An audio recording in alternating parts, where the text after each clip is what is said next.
मैं हूँ बाबू विश्वनाथ और निकष पे आपका स्वागत है। तो पिछले 2 सत्रों में पाश्चात्य काव्यशास्त्रीय चिंतन का ये जो विकास है उस संदर्भ में थोड़ी सी बातें मैंने आपके सामने रखी थी। तो इस सत्र में पाश्चात्य काव्यशास्त्रीय चिंतन में क्लासिसिज्म का ये जो दौर है उस दौर के सर्वप्रथम और सर्वप्रमुख आचार्य प्लेटो के संदर्भ में थोड़ी सी बातें मैं आपके साथ शेयर करना चाहता हूं। वैसे आप सब अच्छी तरह से ये जानते हैं और समझते हैं कि इतिहास और साहित्य में कभी कभार ही ऐसी प्रतिभाएं जन्म लेती है जो अपने युग को नई दिशा की तरफ मोड़ के विकास के नए क्षितिजों की तरफ ले जाती है। प्लेटो निश्चय ही एक ऐसे प्राधिक कलाकार है जिन्होंने अपने समय को नए विचारों और नए संदर्भों से जोड़ने का उपक्रम किया। तो प्लेटो का जन्म BC 428 में माना जाता है और उनकी प्रमुख रचनाएं हैं Symposium, the Republic, the Statesman, Ion, the Laws आदि। द डायलॉग्स शीर्षक अपनी रचना में विशेष रूप से अपनी काव्यशास्त्रीय धारणाओं को समेटने और समाहित करने का प्रयास उन्होंने किया है। तो प्लेटो के बारे में गहराई से समझने के लिए या उस संदर्भ में गहराई से जानने के लिए हमें थोड़ा बहुत प्लेटो के उस समय के संदर्भ में थोड़ी सी जानकारी हासिल करनी होगी। पर्शियन युद्ध के बाद पूरे यूनान में पेरिक्लस के नेतृत्व में जिस व्यवस्था को रूपायित कर लिया गया था वो व्यवस्था पूरी तरह से पराजित हो जाती है, पूरे अर्थों में वो पराजित रह जाती है। प्लेग की बीमारी की वजह से और गरीबी की वजह से वहां की जनता को कई तरह की समस्याओं, परेशानियों और कई तरह के संघर्षों का सामना करना पड़ता है और ऐसे में जहर दे करके सोक्रेटिस का वध कर लिया जाता है। राजनैतिक, सामाजिक, सांस्कृतिक, धार्मिक सभी तरह के मूल्य चकनाचूर हो जाते हैं, अस्तव्यस्त हो जाते हैं और नियम अप्रासंगिक रह जाते हैं। देश में पूरी तरह से असंतुलन की स्थितियां पैदा हो जाती है। तो ऐसे में प्लेटो को लगने लगता है कि देश में ये जो असंतुलन की स्थितियां नजर आती है, ऐसी स्थितियों से जनता को बचाने के लिए सबसे अच्छा तरीका यह होगा कि हम दर्शन को अपनाएं, फिलोसफी को अपनाएं। वो तो ठीक है, लेकिन साथ ही साथ प्लेटो को यह भी लगता है, यो महसूस होता है कि देश में ये जो अराजकता काम कर रही है उस अराजकता के लिए एक हद तक साहित्य आदि कलाएं भी उत्तरदायी है। यानी कि इस अराजकता के लिए साहित्य और अन्य कलाएं ही एक हद तक कारण रही है। तो कहने का मतलब यह निकलता है कि प्लेटो के मन में काव्य एवं कला के प्रति ये जो वितृष्णा रही है उस वितृष्णा के ही संदर्भ में, उसके ही परिपार्श्व में हमें उनके काव्यशास्त्रीय सिद्धांतों को समझना होगा। दोस्तों,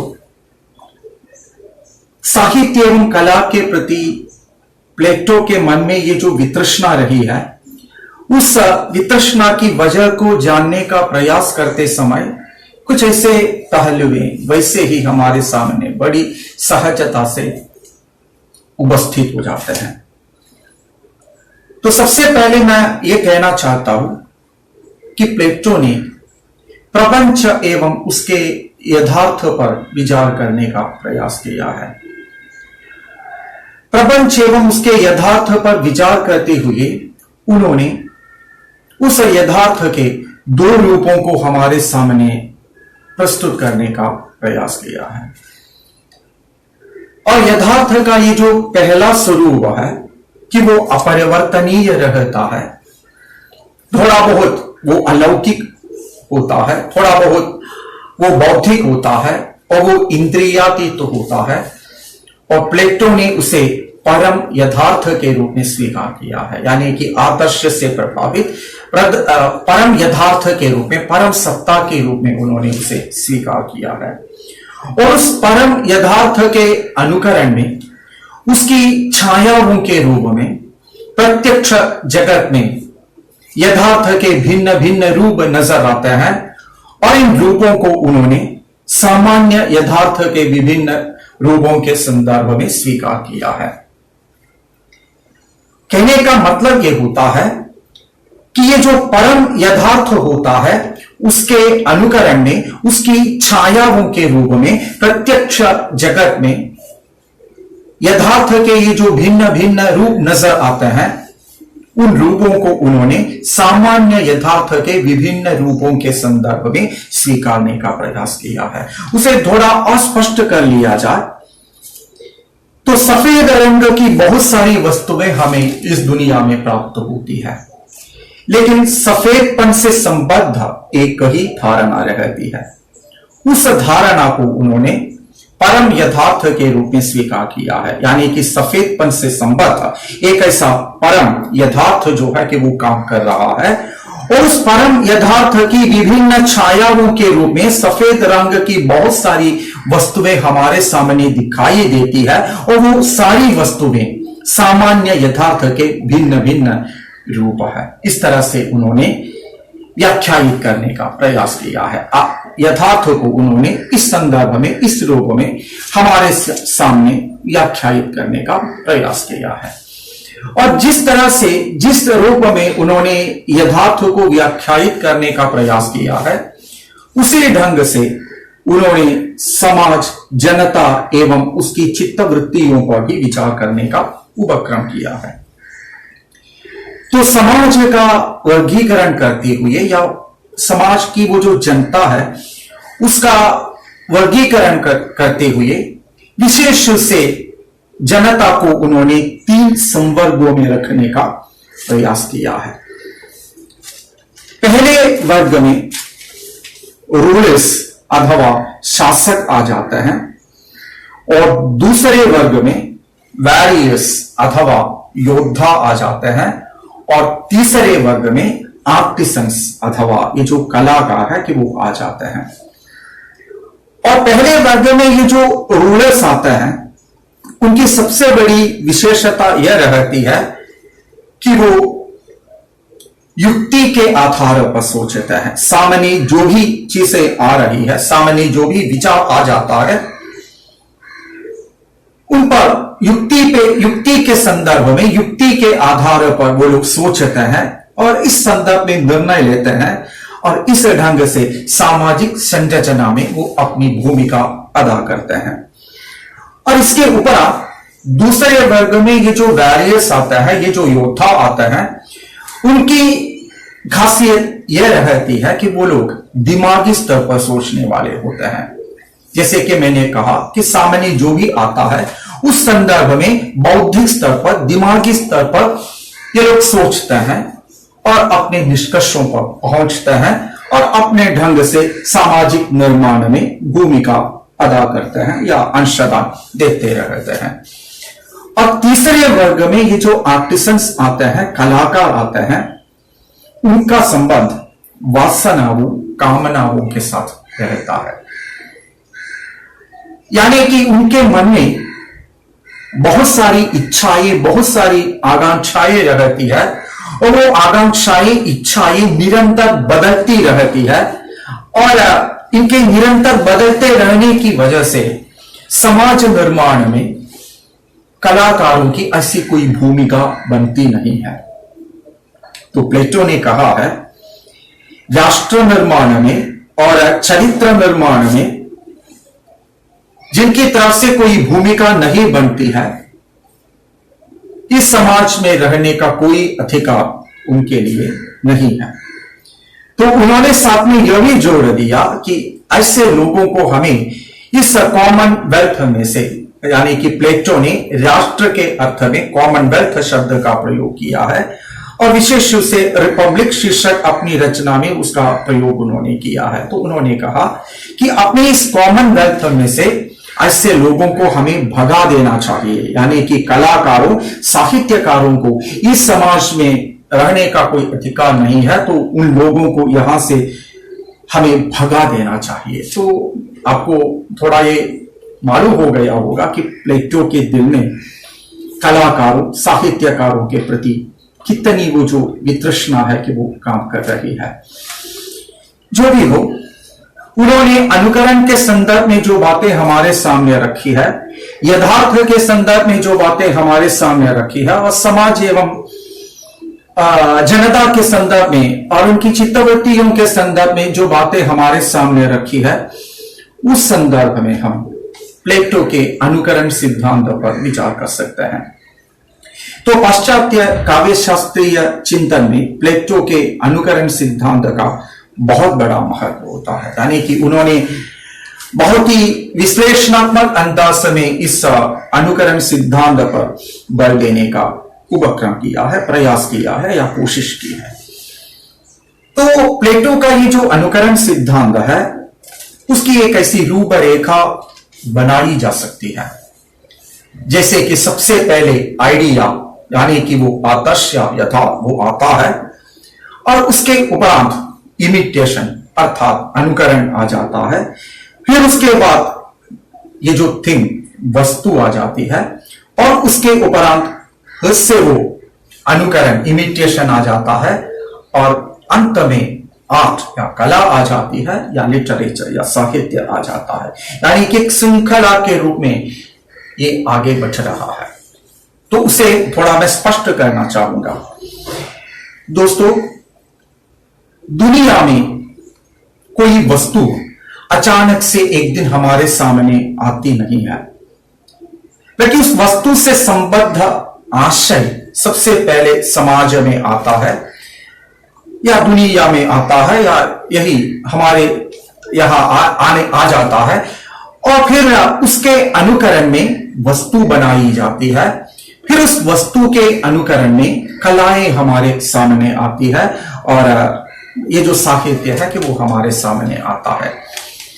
उसे एक ऐसे उदाहरण के माध्यम से स्पष्ट करने का प्रयास किया जाए तो हम कह सकते हैं कि ये जो कलम है, तो अचानक से एक दिन वो हमारे सामने नहीं आई थी, यानी कि कलम से संबद्ध एक ऐसा आशय यहां पहले आया था, और बाद में उस आशय का अनुकरण करते हुए किसी की तरफ से ये कलम बनाई गई।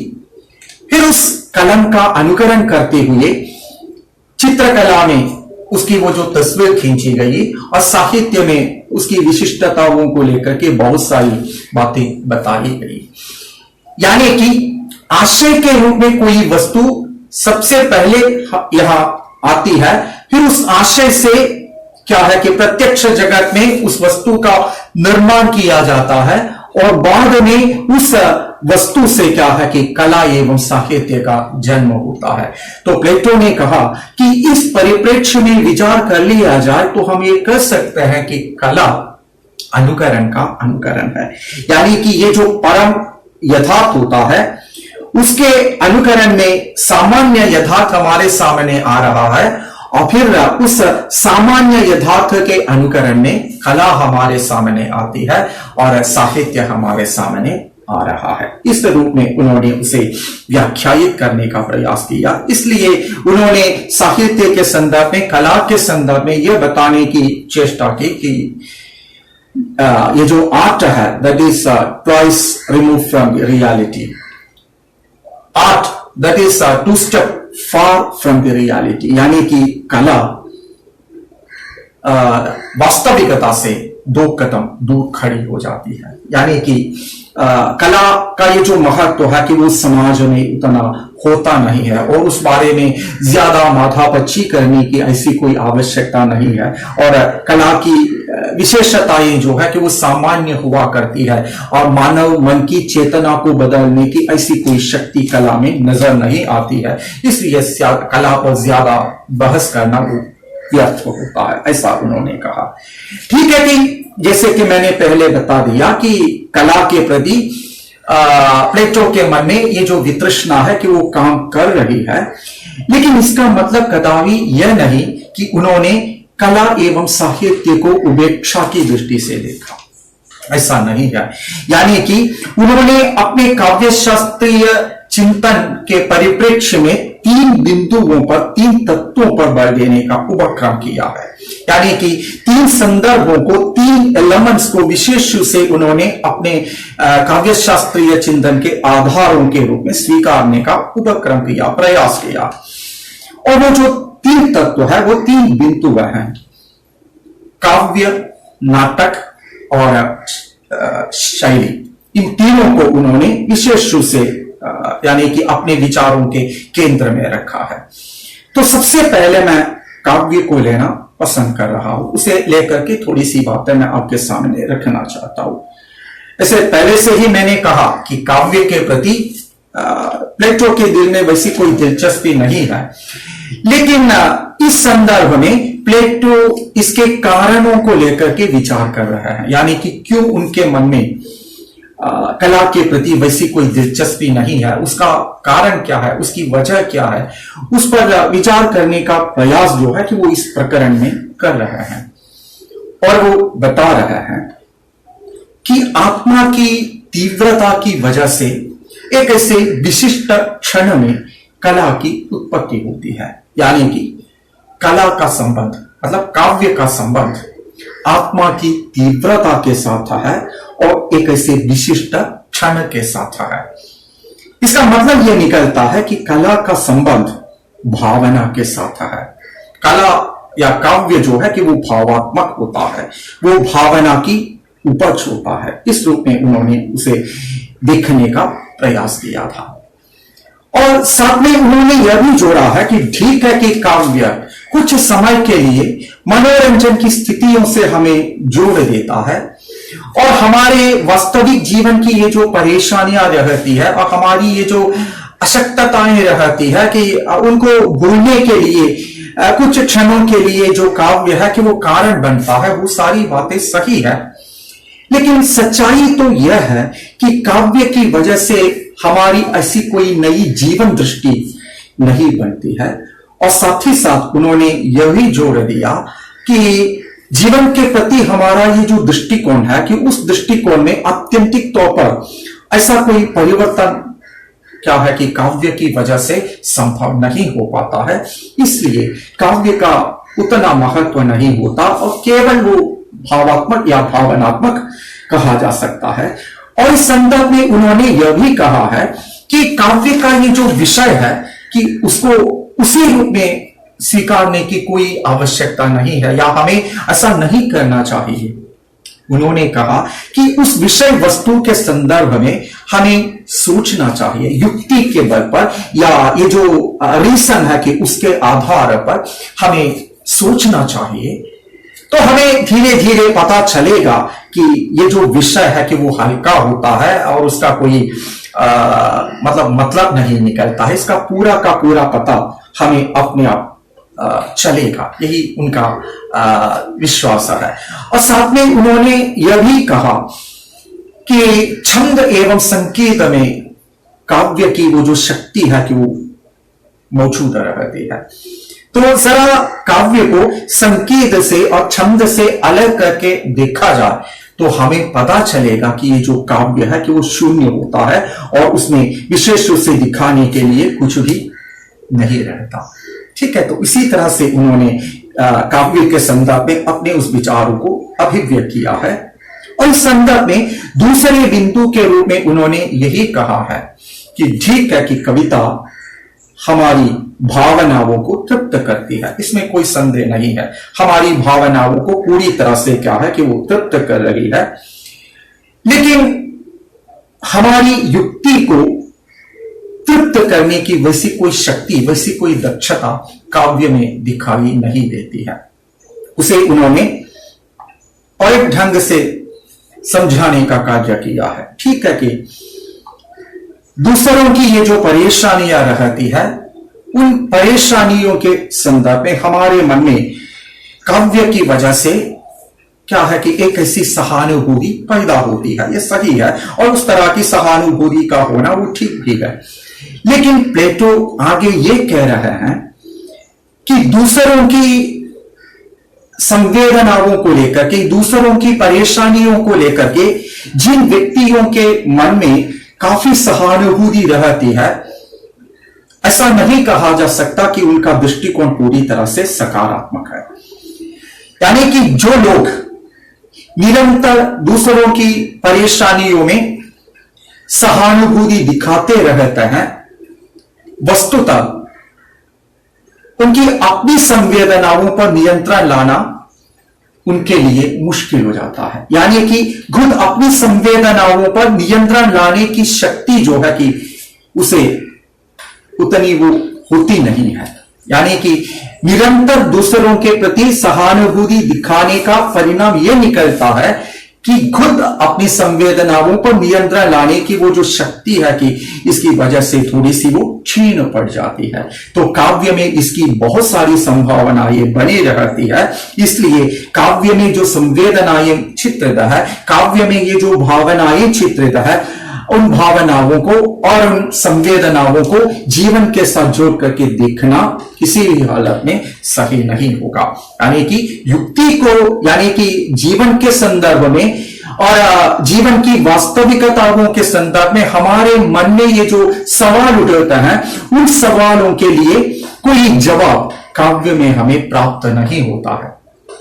इसे उन्होंने यो स्पष्ट किया था कि हमारी युक्ति को तृप्त करने का ऐसा कोई मतलब, यानी कि उसका कोई मतलब उसे तृप्त करने की ऐसी कोई विधि हमें क्या है कि काव्य में प्राप्त नहीं होती है।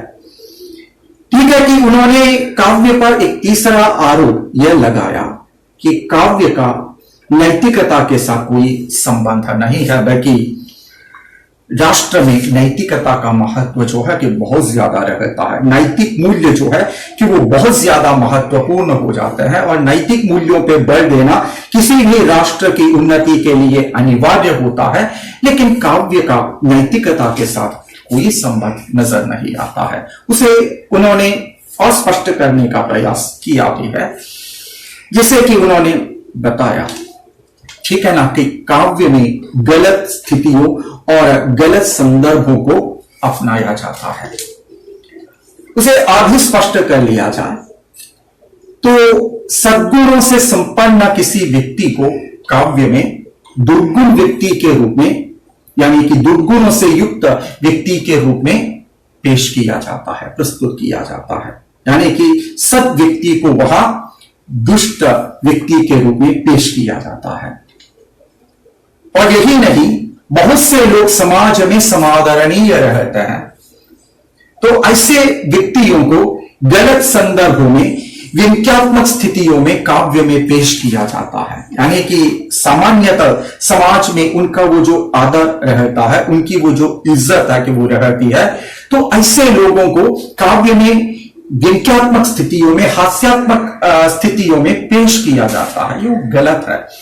और आगे उन्होंने यह भी जोड़ दिया कि ये जो देवताएं होता है, देवताओं को गलत संदर्भों में प्रस्तुत करने का प्रयास जो है कि वो काव्य में दिखाई देता है, जो किसी भी हालत में, किसी भी स्थिति में सकारात्मक नहीं कहा जा सकता। क्योंकि उन्होंने बताया कि समाज की अपनी एक व्यवस्था होती है, ठीक है ना, कि समाज का अपना एक रूप होता है, समाज का अपना एक रवैया होता है, और समाज का अपना एक संतुलन बना रहता है। और उस व्यवस्था के अनुरूप समाज की ये जो गतिविधियां है कि वो आगे चलती रहती है। और उस व्यवस्था को अस्त व्यस्त करने का जब प्रयास किया जाता है, तो उसके परिणाम के रूप में जनता का अधःपतन होता है और समाज का अधःपतन होता है, और पूरा समाज जो है कि उस संदर्भ में अवनति की तरफ क्या है कि बढ़ने लगता है। तो ये किसी भी हालत में स्वीकारा, और किसी भी हालत में इसको स्वीकारा नहीं जा सकता। यानी कि काव्य के संदर्भ में इतनी सी वो जो बातें दिखाई देती है, तो फिर क्यों हम काव्य को अपना, या काव्य के पीछे क्यों भागे, काव्य का आस्वादन हम क्यों करें। तो ऐसे बहुत सारे सवालों को प्लेटो हमारे सामने प्रस्तुत कर रहे हैं। लेकिन साथ ही साथ मैं ये कहना चाहूंगा कि काव्य को उन्होंने यानी कि कई संदर्भों में समझने और अपनाने का भी प्रयास किया है। और उन्होंने कहा है, काव्य के प्रयोजन के संदर्भ में बात करते हुए और काव्य के कर्तव्य या कवि के कर्तव्य के संदर्भ में विचार करते हुए उन्होंने थोड़ी सी बातें हमारे सामने रखी है। और वहां उन्होंने यह बताया है कि काव्य की वजह से हमें आनंद प्राप्त होता है। वो बहुत अच्छी बात है, ये सही भी है, अच्छा भी है, यही उन्होंने कहा। प्रहसन काव्य का धर्म है और प्रहसन में ऐसा कोई दोष नहीं भी है। लेकिन उन्होंने साथ में ये जोड़ दिया कि प्रहसन ही काव्य का वो जो लक्ष्य है कि वो नहीं होना चाहिए। काव्य का परम लक्ष्य जो होता है कि वो सत्य का प्रकाशन होना चाहिए, सच्चाई का प्रकाशन होना चाहिए, यानी कि परम सत्य को, परम वास्तविकता को या आदर्श यथार्थ को या परम यथार्थ को अभिव्यक्त करने के एक ऐसे साधन के रूप में काव्य का वो जो इस्तेमाल है कि वो किया जाना चाहिए। यानी कि परम यथार्थ को, यानी कि ये जो परम सच्चाई रहती है उसे अभिव्यक्त करने के, उसे स्पष्ट करने के या उसके प्रकाशन के एक ऐसे माध्यम के रूप में अगर काव्य को स्वीकार कर लिया जाए तो वो सकारात्मक हो सकता है, यही उन्होंने बताया। यानी कि काव्य में एक ऐसा गुण अपेक्षित है और इस तरह की कोशिश अगर की जाए तो काव्य को अपनाया जा सकता है। और साथ में उन्होंने कवि के गुणों पर विचार करते हुए यह बताया है कि कवि का दृष्टिकोण, शिक्षक का ये जो दृष्टिकोण है कि उसका जैसा होना चाहिए।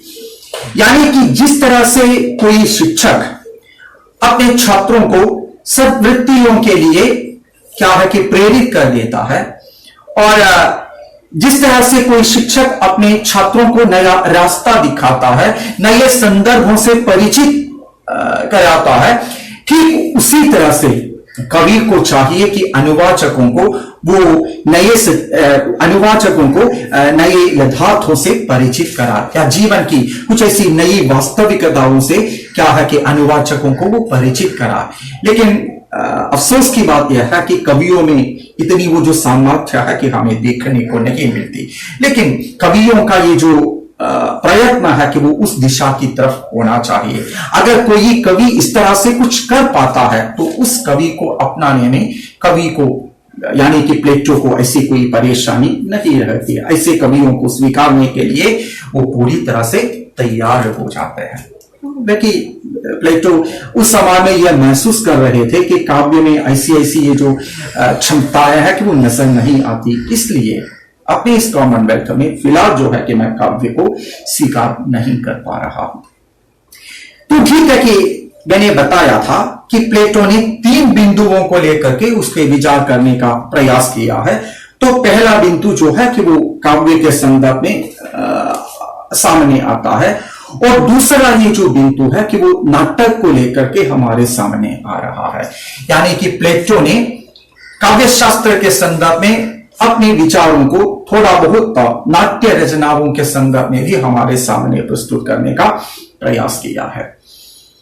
तो दोस्तों मैं ये कहना चाहता हूं कि काव्य के संदर्भ में जिस तरह की कमजोरियों को उन्होंने अभिव्यक्त किया है या जिस तरह की कमजोरियों से काव्य को जोड़ने का उन्होंने प्रयास किया है, तो वैसी कमजोरियां नाट्य रचनाओं में भी दिखाई देती है। जैसे कि काव्य के संदर्भ में जितनी भी बातें उन्होंने उठाई है वो सारी बातें नाट्य रचनाओं के संदर्भ में भी लागू की जा सकती है, यही उन्होंने बताया। यानी कि दोनों में समान तौर पर वो सारी बातें नजर आती है, लेकिन 2-3 और बातें नाट्य रचनाओं के संदर्भ में उन्होंने हमारे सामने रखी है। यानी कि उन सारी कमजोरियों के अलावा कुछ और कमजोरियां भी क्या है कि हमें इस नाट्य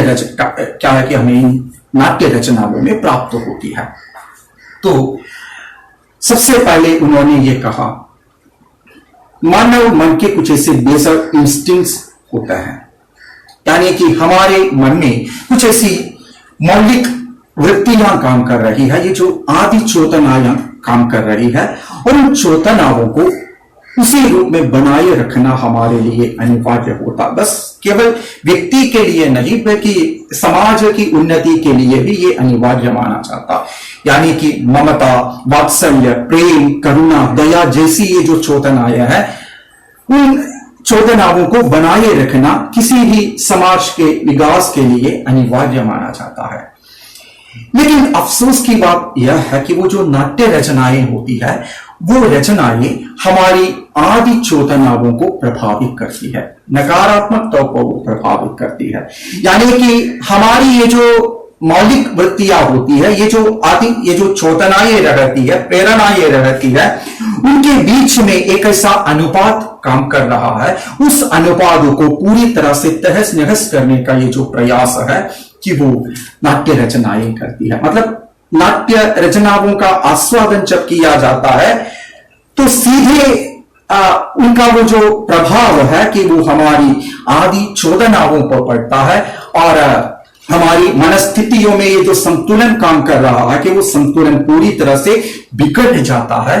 और इसकी वजह से क्या है कि हमारी आत्मिक उन्नति भी असंभव रह जाती है और हमारी वैयक्तिक उन्नति वो भी असंभव रह जाती है और सामाजिक उन्नति पर भी इसकी वजह से कई सारी बाधाएं उपस्थित हो जाती है। और इस संदर्भ में उन्होंने आगे ये कहा है कि नाटक का ये जो अभिनय है उसे भी उन्होंने सकारात्मक तौर पर स्वीकारने के लिए मतलब उन्होंने उसे भी सकारात्मक तौर पर स्वीकार नहीं किया था। उन्होंने ये कहा अभिनय ठीक नहीं होता है और उसे उन्होंने इस रूप में स्पष्ट करने का प्रयास किया कि मान लीजिए कि कोई कलाकार किसी चरित्र की भूमिका बार बार निभाता रहता है तो ये अवश्य संभव है कि ये संभव है कि उस चरित्र का ये जो प्रभाव है कि वो धीरे धीरे उस कलाकार के चरित्र पर पड़े। यानी कि नाटकीय चरित्र का ये जो प्रभाव है कि वो धीरे धीरे उस कलाकार के चरित्र पर पड़ सकता है। तो उसे दूसरे ढंग से हम इस रूप में समझा सकते हैं कि देखिए कि कोई कलाकार दुष्ट व्यक्ति की भूमिका निरंतर निभाता रहता है तो धीरे धीरे उसके चरित्र के यानी कि उस कलाकार के चरित्र के बिगड़ने की बहुत सारी संभावनाएं रहती है।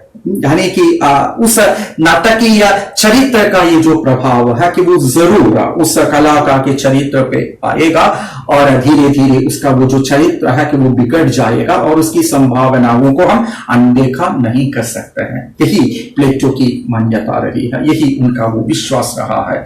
और साथ में उन्होंने यह भी जोड़ा है कि मनुष्य के लिए उसका अपना ये जो व्यक्तित्व है कि वो सबसे महत्वपूर्ण होता है, लेकिन नाटक में अभिनय करने की वजह से हमारा ये जो व्यक्तित्व है कि वो क्षीण पड़ जाता है। धीरे धीरे कलाकार का ये जो व्यक्तित्व है कि वो कमजोर पड़ जाएगा और उसकी जगह पे उसके स्थान पे जो है कि वो जो पात्रों का वो जो व्यक्तित्व है कि वो उभर के आने लगेगा और कलाकार का ये जो व्यक्तित्व है कि वो धीरे धीरे मिश्रित व्यक्तित्व सा हो जाएगा और इसकी वजह से क्या है कि उसके जीवन में ऐसी बहुत सारी नकारात्मक स्थितियां पैदा हो जाएंगी। यही उन्होंने इस संदर्भ में हमारे सामने रखने का उपक्रम किया है। और आगे उन्होंने नाट्य रचनाओं के संदर्भ में एक और बात व्यक्त की है, वो यह है कि ट्रैजिक प्रेशर या कॉमिक प्रेशर की एक ऐसी बात उन्होंने हमारे सामने रखी और उन्होंने कहा कि देखिए कि नाटक में बहुत सारे दृश्य हुआ करते हैं और उसमें क्या है कि नाटक में कुछ ऐसे दृश्य भी आते हैं जहां ये जो कायर व्यक्ति है कि वो निडर व्यक्ति की तरह बात करता है और ये जो मूढ़ व्यक्ति है कि वो कभी कभी अक्लमंद की तरह बात करता है। तो किसी कायर व्यक्ति को निडर व्यक्ति की तरह बात करते हुए देखकर या किसी मूढ़ व्यक्ति को किसी अक्लमंद व्यक्ति के रूप में बात करते हुए देखकर सच में क्या है कि आस्वादन के संदर्भ में हमारे मन में एक ऐसी हंसी आ जाती है और उस हंसी का विरोध प्लेटो ने किया है। प्लेटो ये बता रहे हैं कि उस संदर्भ में हमारी ओठों में ये जो कि हमारे ओठों में ये जो हंसी आ रही है या हमारे भीतर ये जो स्मृति पैदा हो जाती है, उसे किसी भी हालत में पॉजिटिव नहीं कहा जा सकता, सकारात्मक नहीं कहा जा सकता। यानी कि वो मूढ़ व्यक्ति क्या है कि इसी तरह से अक्लमंद व्यक्ति की तरफ बात करता है तो उसका अपना कोई आधार होता है, और ये जो कायर व्यक्ति निडर व्यक्ति की तरफ बर्ताव करता है तो उसका भी अपना कोई आधार होता है, उसका भी अपना कोई कारण होता है, लेकिन उसे जानने का हम प्रयास नहीं करते हैं, बल्कि क्या है कि हम हंसना शुरू करते हैं। तो प्लेटो का विचार यह है कि ऐसे संदर्भों में, ऐसे पात्रों के प्रति हमारे मन में वो जो सिंपैथी होनी चाहिए, हमारे मन में एक ऐसी सहानुभूति होनी चाहिए। ऐसे पात्रों को सहानुभूति की वो जो जरूरत पड़ती है, लेकिन हम ऐसे अवसर पर क्या है कि हंस रहे हैं, तो ये सही नहीं होता है। यानी कि जहां मनुष्य को सिंपैथी की अनिवार्यता रहती है, वहां उसको लेकर के हंसना क्या है कि हमारे लिए सही नहीं होता है, और हमारे व्यक्तित्व के विकास में क्या है कि इसकी वजह से कई बाधाएं पैदा हो सकती है। तो इस तरह से भी उन्होंने नाट्य रचनाओं के संदर्भ में क्या है कि अपने कुछ विचारों को रखने का उपक्रम किया है। तो दोस्तों, मैं ये कहना चाहूंगा, जैसे कि मैंने बताया कि काव्य का वो पहला संदर्भ आता है और नाटक का वो जो दूसरा संदर्भ आ रहा है, और तीसरे बिंदु के रूप में उन्होंने शैली को हमारे सामने रखने का प्रयास किया है। तो शैली पर प्लेटो ने इसलिए विचार किया क्योंकि प्लेटो के समय में शैली का ये जो महत्व है कि वो काफी होता था। यानी कि लेखक से ज्यादा प्लेटो के समय में वक्ता को वो जो महत्व है कि वो प्राप्त हो जाता था। यानी कि वक्ता का ये जो स्थान है कि वो लेखक के स्थान से थोड़ा सा वो जो ऊपर था, और इसलिए उन्होंने भाषण कला को लेकर के और इसी तरह से शैली को लेकर के अपने विचारों को क्या है कि यहां प्रस्तुत करने का प्रयास किया है। तो मैं कहना चाहता हूं कि सबसे पहले उन्होंने इस संदर्भ में यह कहा है कि एक लेखक के लिए चाहिए कि वो एक ऐसा अच्छा भी बने, अच्छा वक्ता भी बने। यानी कि एक ऐसा अच्छा लेखक बनने के लिए ये अनिवार्य कहा गया कि वो एक ऐसा अच्छा वक्ता भी हो। और साथ में उन्होंने यह भी कहा कि वक्ता बनना उतना आसान नहीं है। यानी कि उसके लिए क्या है कि निरंतर हमें काम करते रहना चाहिए, निरंतर हमें काम करते रहना चाहिए, कि वो आसान नहीं होता। एक दिन में क्या है कि कोई वक्ता नहीं बन सकता है, उसके लिए क्या है कि कुछ ऐसी कोशिशों का होना अनिवार्य है। और वक्ता के गुणों पर विचार करते हुए उन्होंने वक्ता के लिए अपेक्षित कुछ ऐसे गुणों पर विचार करते हुए उन्होंने कुछ और संदर्भों को हमारे सामने रखने का प्रयास किया है। तो सबसे पहले उन्होंने कहा कि वक्ता को विषय का अच्छा वो जो ज्ञान है कि वो होना चाहिए। यानी कि जिस विषय को लेकर के वो बात करने जा रहा है, उस विषय के संदर्भ में पूरा का पूरा वो जो ज्ञान है कि वो वक्ता को होना चाहिए। यानी कि बहुस्तरीय ज्ञान, उसकी वो जो अनिवार्यता है कि वो उसे रहते हैं। और आगे उन्होंने ये कहा कि भाषण अपने आप में कला है, और उस कला का पूरा ये जो ज्ञान है कि वो वक्ता को होना चाहिए। कैसे विषय को पेश किया जाता है और कैसे विचारों को कैसे प्रस्तुत किया जाता है, देह भाषा किस तरह की होती है, उन सारी चीजों के संदर्भ में वक्ता का अपना एक दृष्टिकोण आना चाहिए, और उस संदर्भ में वक्ता की अपनी एक स्पष्ट धारणा होनी चाहिए। यानी कि भाषण की कला के संदर्भ में पूरा का पूरा ज्ञान होना प्लेटो ने बहुत ही अनिवार्य माना है।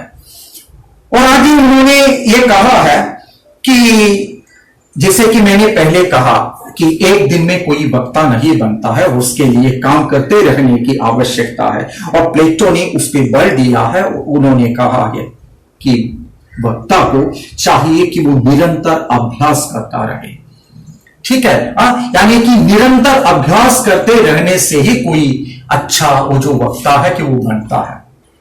है ना। उसके लिए अच्छी तरह से अध्ययन करना, अच्छी तरह से अनुशीलन करना, अच्छी तरह से निरीक्षण करना, अच्छी तरह से मतलब भावों को प्रस्तुत करने का वो जो प्रयास करना, वो सब इस संदर्भ में उन्होंने बहुत ही अनिवार्य माना है। और साथ में उन्होंने ये कहा है कि विचारों को प्रस्तुत करने के संदर्भ में एक ऐसे क्रम को बरकरार रखना वक्ता के लिए अनिवार्य होता है। इसे मैं यो स्पष्ट करना चाहूंगा। प्लेटो इस बारे पे विचार कर रहे हैं, या इस बारे में वो सोच रहे हैं कि वक्ता को अपने विचारों को कैसे प्रस्तुत कर लेना चाहिए। तो वो बताते हैं कि शुरुआत को लेकर के, यानी कि विषय का वो जो प्रारंभ है उसको लेकर के एक ऐसी धारणा वक्ता के लिए अनिवार्य होती है, और धीरे धीरे क्या है कि विषय का ये जो मध्य है कि उसकी तरफ उसे बढ़ना चाहिए, और धीरे धीरे क्या है कि उसे समापन की तरफ आना चाहिए। यानी कि उसका अपना एक क्रम होता है, यानी कि आरंभ, मध्य और अंत का एक ऐसा क्रम रहता है, और इस क्रम का पूरा ख्याल रखना क्या है कि उसके लिए अनिवार्य होता है। यानी कि वो पूरी तरह से कृत्रिम ढंग से नहीं होना चाहिए, बल्कि एक ऐसे अंदाज में, एक ऐसी विशिष्ट शैली में क्या है कि ये जो प्रारंभ है, मध्य है और अंत है कि इन तीनों में ये जो क्रम चल रहा है कि उस क्रम को उसे क्या है कि सुरक्षित रखना चाहिए। और इसको लेकर के प्लेटो ने बहुत ही गंभीरता से विचार किया है। और आगे उन्होंने इस संदर्भ में यह कहा है कि भाषण सुनने के लिए बहुत से लोग आ जाते हैं, श्रोताओं के रूप में हमारे सामने बहुत से लोग आते हैं, और वक्ता का ये जो भाषण है कि उसको सुनते भी हैं। लेकिन आस्वादकों में से बहुत से लोग क्या है, आस्वादकों में ऐसे बहुत से लोग हो सकते हैं कि वो ज्ञानी होते हैं, गंभीर विचारों के होते हैं, और विषय के संदर्भ में उनकी अपनी धारणाएं हो सकती है। तो वक्ता को चाहिए कि उन सबके संदर्भ में क्या है कि पहले से ही एक ऐसी धारणा बनाए, यानी कि श्रोताओं की ये जो मानसिकता होती है, श्रोताओं में ये जो क्षमता रहती है,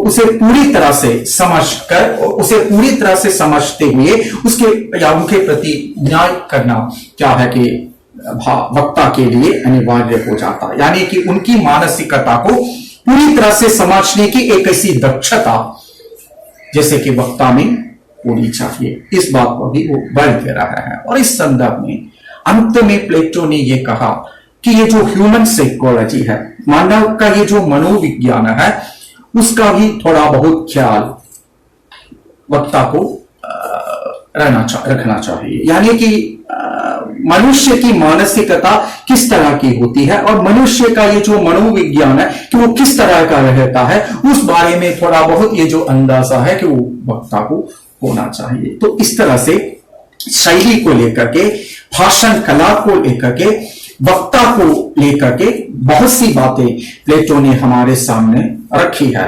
और इनको ही इस संदर्भ में याद किया जा सकता है। तो दोस्तों, मैं अंत में ये कहना चाहता हूं, यानी कि प्लेटो ने, जैसे कि मैंने बताया कि उन्होंने यथार्थ पर विचार किया है, और यथार्थ के संदर्भ में परम यथार्थ एवं सामान्य यथार्थ पर उन्होंने विचार किया है। और उसके उपरांत जनता का वर्गीकरण उन्होंने 3 संदर्भों में किया है, और इसी तरह से अनुकरण सिद्धांत पे उन्होंने बल दे दिया है। और काव्य, नाटक और शैली 3 संदर्भों में अपने काव्य शास्त्रीय विचारों को हमारे सामने रखने का उन्होंने उपक्रम किया है। और इन सारे पहलुओं पर दृष्टि निक्षेप करने के उपरांत अंत में, यानी कि समवेततः हम ये कह सकते हैं कि प्लेटो उस साहित्य को, उस कला को स्वीकारने के लिए तैयार नहीं है जो राष्ट्र निर्माण में सहायक नहीं बनता है, और चरित्र निर्माण में सहायक नहीं बनता है। यानी कि राष्ट्र निर्माण में, चरित्र निर्माण में भाग लेना क्या है कि कलाकार के लिए, साहित्यकार के लिए जरूरी है, ऐसा उन्होंने कहा। केवल भावनाओं के साथ जुड़े रहना क्या है कि वो ठीक नहीं है, बल्कि राष्ट्र निर्माण में कलाकारों की तरफ से, साहित्यकारों की तरफ से एक ऐसा अंशदान होना अनिवार्य है, ऐसा प्लेटो कह रहे हैं। और आगे उन्होंने ये कहा, आगे उनके विचारों को समझने का प्रयास करते समय हमें लगने लगता है कि उन्होंने उपयोगिता पर ज्यादा बल दिया है, कला की उपयोगिता पर, कला का ये जो प्रयोजन है उस पर ज्यादा बल देने का प्रयास किया है। यानी कि जो कला समाज के लिए उपयोगी नहीं है उस कला के पीछे भागने से कोई फायदा नहीं है, यही उनकी इस संदर्भ में मान्यता रही है। और साथ में मैं ये कहना चाहूंगा दोस्तों कि प्लेटो केवल काव्यशास्त्री नहीं है, गणित, दर्शन, राजनीति आदि कई विषयों के प्रति उनकी दिलचस्पी रही है। उन सारे क्षेत्रों में उन्होंने विशेष तौर पर काम करने का प्रयास भी किया है। यही कारण है कि उनके काव्यशास्त्रीय चिंतनों पर भी गणित विज्ञान का वो प्रभाव दिखाई देता है और दार्शनिक विचारों का वो प्रभाव दिखाई देता है और थोड़ा बहुत राजनैतिक सिद्धांतों का भी वो असर हमें देखने को मिलता है। यानी कि इन सभी को साथ में लेकर के उन्होंने विचार करने का प्रयास किया है। यानी कि मतलब एक को किसी दूसरे से अलग करना हमारे लिए थोड़ा मुश्किल हो जाता है। यानी कि सारे संदर्भों को समानतः स्वीकारते हुए उन्होंने क्या है कि विशेष रूप से कुछ ऐसे सिद्धांतों को, कुछ ऐसे विचारों को हमारे सामने रखने का प्रयास किया है। और मैं ये कहना चाहूंगा कि प्लेटो की प्रासंगिकता के संदर्भ में विचार करते समय मैं ये कहना चाहूंगा कि हाइपर मॉडर्निटी की बात फिलहाल हम करते हैं और डिजिटलिज्म, ऑटो मॉडर्निज्म की बात हम करते हैं और ऐसे संदर्भों में प्लेटो के विचारों की पुनर्व्याख्या हो सकती है और प्लेटो के विचारों को लेकर के क्या है कि उन पर पुनर्वाद हो सकता है। यही प्लेटो की प्रासंगिकता का वो जो आधार है कि यही मैं समझ रहा हूं। और साथ ही साथ मैं ये कहना चाहता हूं कि देखिए पाश्चात्य काव्यशास्त्रीय चिंतन में बाद में जितने भी विचार विकसित हो जाते हैं उन सारे विचारों के मूल में प्रत्यक्षतः या अप्रत्यक्षतः क्या है कि प्लेटो के विचारों के ये जो दर्शन है कि हमें प्राप्त है, हमारे उनके विचारों के दर्शन हमें अपने आप मिल रहे हैं। यानी कि प्लेटो के विचारों को आधार बना करके क्या है कि बाद में पाश्चात्य काव्यशास्त्रीय चिंतनों का वो जो विकास है कि वो हमें देखने को मिलता है। और प्लेटो ने एथेंस में एक एकेडमी की स्थापना की थी और अपनी मृत्यु तक क्या है कि उन्होंने वहां काम करने का प्रयास किया और निरंतर अपने जीवन काल में उन्होंने क्या है कि बहुत सारे सिद्धांतों को हमारे सामने रखने का प्रयास किया। और प्लेटो केवल क्लासिसिज्म के दौर के एक महान हस्ताक्षर नहीं है, पूरे पाश्चात्य साहित्य चिंतन के परिप्रेक्ष्य में प्लेटो का अपना महत्व बनता है। और यही नहीं, पूरे वैश्विक संदर्भ में प्लेटो का ये जो महत्व है कि वो बनता है और उनकी ये जो प्रासंगिकता, जब तक ये जो काव्यशास्त्रीय चिंतन रहेगा तब तक प्लेटो की ये जो प्रासंगिकता है कि वो बनी रहेगी। बस इस विचार के साथ मैं अभी समेट रहा हूं और अगले सत्र में किसी और मनीषी को लेकर के आ जाऊंगा। तब तक इजाजत दीजिए। धन्यवाद दोस्तों।